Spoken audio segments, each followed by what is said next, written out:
आप देख रहे हैं मशाल न्यूज, जन जन की आवाज, आफ्ताब इरफान के साथ।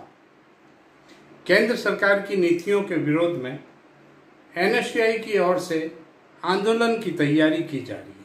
इसे लेकर स्थानीय डाक बंगले में आज विधायक संयम लोढ़ा के नेतृत्व में NSUI के बैनर तले बैठक का आयोजन किया गया, जिसमें जिले भर के कांग्रेसियों ने भाग लिया।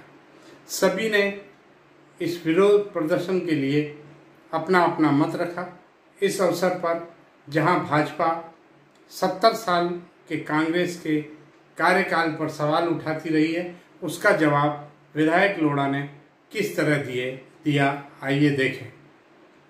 जुडिशरी की आदत आप लोगों ने देखा, न्यायपालिका 4 सुप्रीम कोर्ट जजेज ने प्रेस कॉन्फ्रेंस करके कहा कि देश का लोकतंत्र है। और मैं तो प्रत्यक्षदर्शी हूं कि जब राजस्थान के विधायकों को खरीद करके सरकार गिराने की चेष्टा हुई, महेश जोशी की शिकायत पर डॉक्टर CP जोशी ने नोटिस इश्यू किया विधानसभा अध्यक्ष ने। 70 साल के इतिहास में विधानसभा अध्यक्ष के नोटिस पर कार्रवाई पर रोक कभी नहीं रहेगी। फैसला होने के बाद गुनाह पर चर्चा करने का अधिकार न्यायपालिका को है, पर विधानसभा अध्यक्ष नोटिस भी ना दे सकते। ऐसा आज में वो सारे उदाहरण गिराने का वक्त भी नहीं है, क्योंकि आज अपनी ये वैसे ही बैठक है कि अपन कार्यक्रम तय कर, और दूसरी तरफ 70 साल की उपलब्धियां नहीं तो आपकी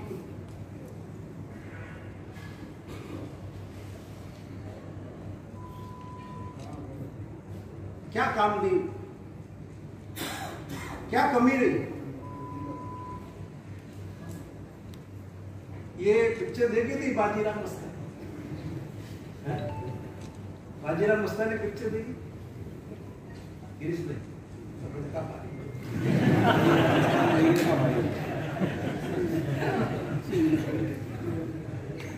वो महारानी जो होती है, बाजीराव की पत्नी काशी कैसे लाइट बंद कर डालते हैं, देखा था आपने? दिए लगे हुए थे, कैसे बंद कर रही थी, देखा था? ये तुम्हारे सबके घरों के अंदर जो रोशनी फैलाई है, वो किसने फैलाई? जो राजा महाराजाओं को सुविधा नहीं थी, वो सुविधा तुमको।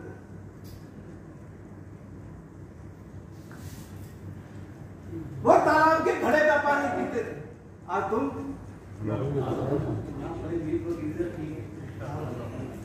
घोड़े लेके जाते थे, बैलगाड़ियों में जाते थे।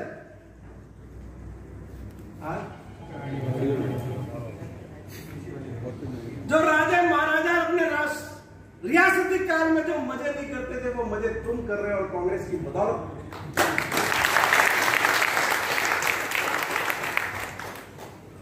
राजीव जी लेके आए सैम पित्रोदा को, दूरसंचार आयोग का अध्यक्ष बनाया। मुझे अच्छी तरह याद है, टेलीफोन लगवाते थे, बात नहीं होती थी तो लाइटनिंग कॉल लगवाना पड़ता, इसके कई गुना बिल। हमें कोटाराम जी इमाम भरबाड़ी ये ले जाए तो क्या, हाँ अंदर आना देवी और अंदर हमारी जीवन में इन सुविधाओं का विकास और विस्तार किसने किया? आवेदन नहीं किया बताइए। कला मीनो आता पूरा मैं तभी दड़ा कोई दड़ा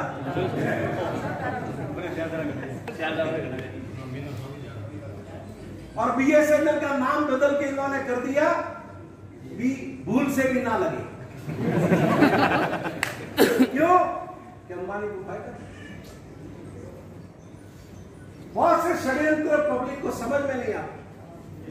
ये सरकारी डीजल पेट्रोल पर एक्साइज ड्यूटी और सेस इतना क्यों बढ़ाया गया? आप ऐसे कोई बता सकते हो क्यों बढ़ाया? इसका एकमात्र कारण था कि अंबानी का पेट्रोल और डीजल उसको महंगा पड़ रहा था तो उसके कंपटीशन में रेट बराबर आ जाए। ये अंबानी के जितने पंप थे बंद, सब चालू। भारतीय रेलवे का डीजल का ठेका अंबानी को। कोई पूछो तो सही कि भाई ये अडानी है, 4 साल के अंदर ही देश का नंबर 1 उद्योगपति कैसे बन गया? मैंने तो आप ही रात डरा करो। और जिन बच्चों ने बहुत उम्मीद से हर हर मोदी, घर घर मोदी के नारे लगाए,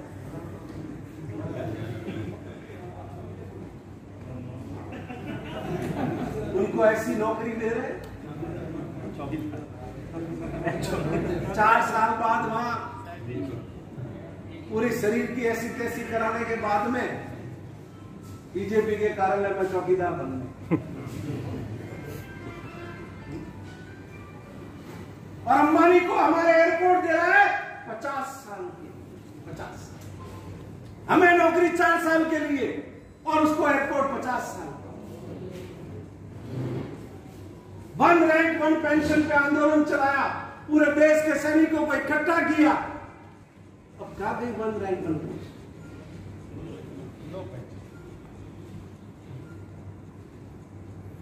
मैं अगर ये इनकी और बातें करने लग जाऊंगा तो बहुत सब लंबा आज उस समय। लेकिन मैं आपको विनती करता हूं कि लोगों को लाके समझाओ। विपक्ष का भी मजबूत होना जरूरी है, विपक्ष का भी मजबूत रहना जरूरी है। एक तरफा भारतीय जनता पार्टी को जनता ने ताकत दी तो उसको बहुत बड़ी उसकी कीमत, बहुत बड़ी कीमत और चुका रहे।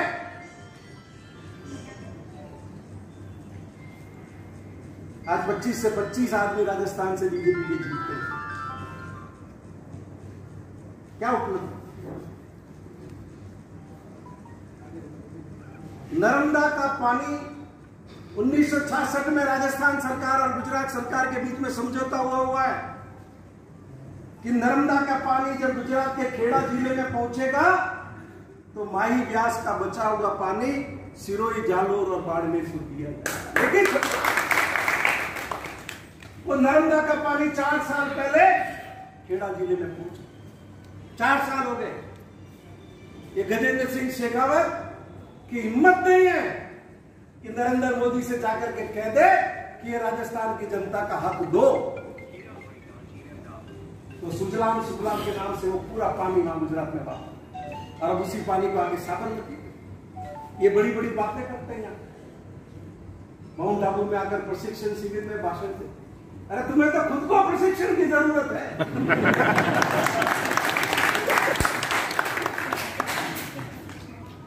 हाईकोर्ट में गए भीनमाल के जालोर किसान इसी मुद्दे को लेकर मेरे संपर्क में, आंदोलन हुआ जब भी मुझे बुलाया भीनमाल गया था और मैं खुद उनसे 3 बार मिला गजेंद्र सिंह। लेकिन लाचार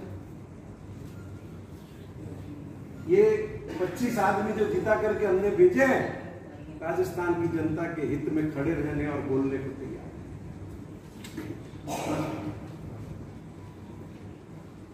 इसलिए जनता को समझाना जरूरी है। एक तरफा ताकत विपक्ष होना चाहिए, विपक्ष की ताकत भी होनी चाहिए, वो मजबूत रहना चाहिए ताकि 4 बातें की जा सके, कही जा सके।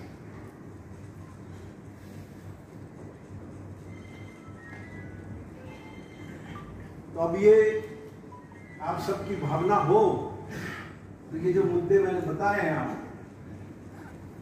रोजगार, महंगाई, खाद सब्सिडी,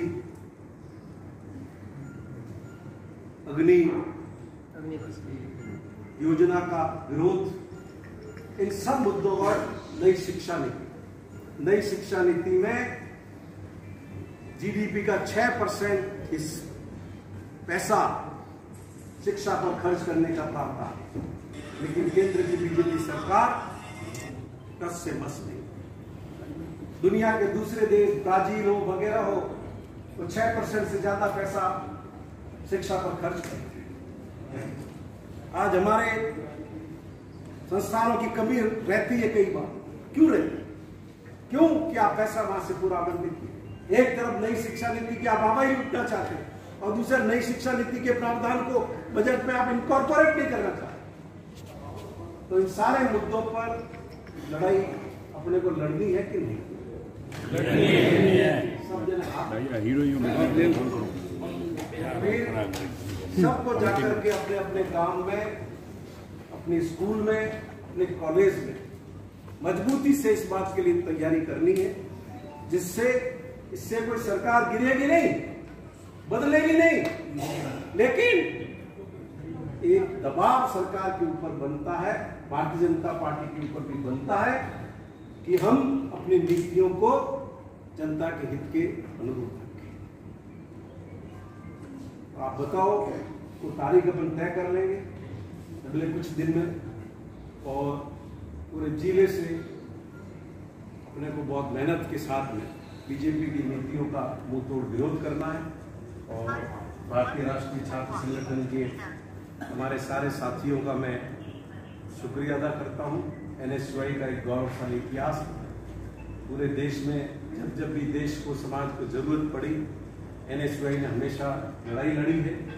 भारतीय युवा कांग्रेस, इसने पूरे देश में संजय गांधी की प्रेरणा से रक्तदान का एक ऐतिहासिक काम किया।